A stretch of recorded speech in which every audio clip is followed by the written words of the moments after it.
जो ये लोग आस्था की बात करते हैं, याद करो ना, इन्होंने तो हमारी पवित्र हनुमानगढ़ी में इन्होंने तो वहां नमाज भी पढ़वाने का काम किया था। क्यों करवाया गया था? अयोध्या में हनुमानगढ़ी की सीढ़ियों पर नमाज पढ़वाने का पाप क्यों करवाया गया था? क्या कोई जामा मस्जिद में कभी हनुमान चालीसा का पाठ कर पाएगा? क्या सरकारें करवा पाएंगी? क्या समाजवादी पार्टी और कांग्रेस करवा पाएगी? क्या अयोध्या के हनुमानगढ़ी मंदिर परिसर में नमाज पढ़ी गई थी? उत्तर प्रदेश के सीएम योगी आदित्यनाथ हाल ही में राम मंदिर चढ़ावा विवाद को लेकर तीखा हमला बोलते हुए विपक्ष से कहते हैं, आज जो आस्था की बात करते हैं, याद करिए इन लोगों ने पवित्र हनुमानगढ़ी में नमाज पढ़वाने का काम किया था। सोचिए, क्या कोई जामा मस्जिद में हनुमान चालीसा पढ़वा पाएगा? क्या कोई सरकार ये काम करवा पाएगी? सीएम योगी ने कहा कि हनुमानगढ़ी की सीढ़ियों पर नमाज पढ़वाने का पाप क्यों कराया गया था। ये पाप कांग्रेस और समाजवादी पार्टी ने किया था। हनुमानगढ़ी में नमाज के विवाद की असल कहानी भी आपको बताएंगे। पहले आप मुख्यमंत्री योगी आदित्यनाथ का ये पूरा बयान सुनिए। एक लंबे समय तक हमारी अयोध्या उपेक्षित रही। न सड़क, न बिजली, न पानी, यानी बगल में मां सरयू बह रही है, लेकिन तब भी अयोध्या उससे वंचित रहती थी। मां सरयू की पवित्र धारा अयोध्या को भी सिंचित करती है, लेकिन अयोध्या आने वाला श्रद्धालु देखता रहता था, वह मां सरयू का आशीर्वाद लेने में विफल हो जाता था। कोई व्यवस्था नहीं थी, गंदगी पहचान बन चुकी थी। और तो और, जो ये लोग आस्था की बात करते हैं, याद करो ना, इन्होंने तो हमारी पवित्र हनुमानगढ़ी में इन्होंने तो वहां नमाज भी पढ़वाने का काम किया था। आप सोचो,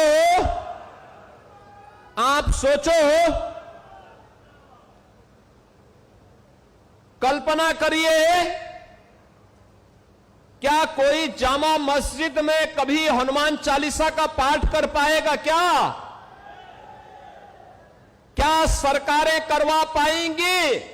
क्या समाजवादी पार्टी और कांग्रेस करवा पाएगी?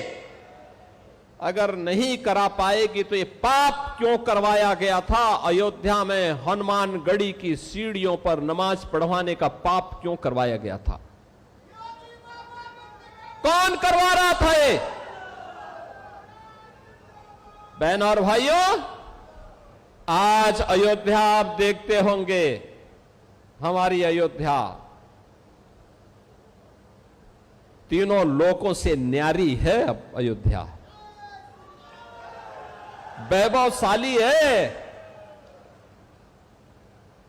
वहां की गलियां अब चमक रही है, लाइट रहती है, और देश की चुनिंदा उन सिटी में से एक जो सोलर सिटी हो, प्रधानमंत्री मोदी जी का विजन। मोदी जी ने कहा कि सूर्य वंश की राजधानी है, तो सूर्य वंश की राजधानी भगवान सूर्य की रोशनी से ही रात्रि में भी जगमगाहट होनी चाहिए, और अयोध्या सोलर सिटी बन गई है। अयोध्या पहुंचे सीएम योगी आदित्यनाथ ने राम मंदिर चढ़ावा विवाद को लेकर सपा और कांग्रेस पर आरोप लगाते हुए कहा कि अब तीनों लोगों से सुंदर जो है अयोध्या बन चुकी है। कार सेवकों पर गोलियां चलवाने वाले नेपथ्य में चले गए हैं।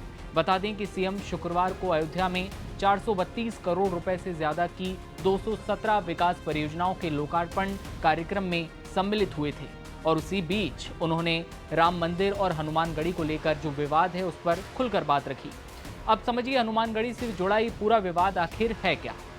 साल 2003 जब अयोध्या विवाद का शांतिपूर्ण समाधान निकालने और हिंदू मुस्लिम संवाद को बढ़ावा देने की पहल के तहत हनुमानगढ़ी स्थित महंत ज्ञानदास के आश्रम में रोजा इफ्तार का आयोजन किया गया था। इस रोजा इफ्तार में मुस्लिम पक्ष से बाबरी मस्जिद के हाशिम अंसारी और मुस्लिम नेता सादिक अली उर्फ बाबू टेलर समेत कई मुस्लिम प्रतिनिधि भी शामिल हुए। उस समय इसे दोनों समुदाय के बीच भरोसा और सौहार्द कायम रखने की एक बड़ी कोशिश के तौर पर देखा गया। लेकिन इफ्तार कार्यक्रम के बाद यह आरोप लगाया गया कि कार्यक्रम के दौरान हनुमानगढ़ी परिसर में नमाज भी अदा की गई। जी हां, हनुमानगढ़ी परिसर में। यही आरोप बाद में विवाद की असल वजह बना और ये विवाद आज भी सुना जा रहा है। देखते ही देखते मामला धार्मिक और राजनीतिक बहस का मुद्दा बनता है। हनुमानगढ़ी के ही एक दूसरे महंत हैं धर्मदास, इन्होंने इस पूरे मामले को अदालत में चुनौती दी। मामला अदालत तक पहुंचा तो हनुमानगढ़ी परिसर में ऐसे आयोजनों पर रोक तक लगाई गई और दावा किया जाता है कि इस मुद्दे पर हिंसा भी हुई। और जब ये विवाद इतना ज्यादा बड़ा, अदालत तक पहुंचा, तो हनुमानगढ़ी परिसर में पूरी तरह से इस तरह नमाज या फिर इस तरह के कार्यक्रमों पर रोक लगा दी गई। ये पूरा विवाद था जिसे लेकर आज भी कानूनी दांवपेच से गुजरते हुए, लंबी प्रक्रिया से गुजरते हुए सीएम योगी आदित्यनाथ आज भी समाजवादी पार्टी और राहुल गांधी को घेर रहे हैं। इस पूरी खबर पर आपकी क्या राय है, आप वीडियो में बताइएगा और देखते रहिए आप नवभारत टाइम्स। नमस्ते।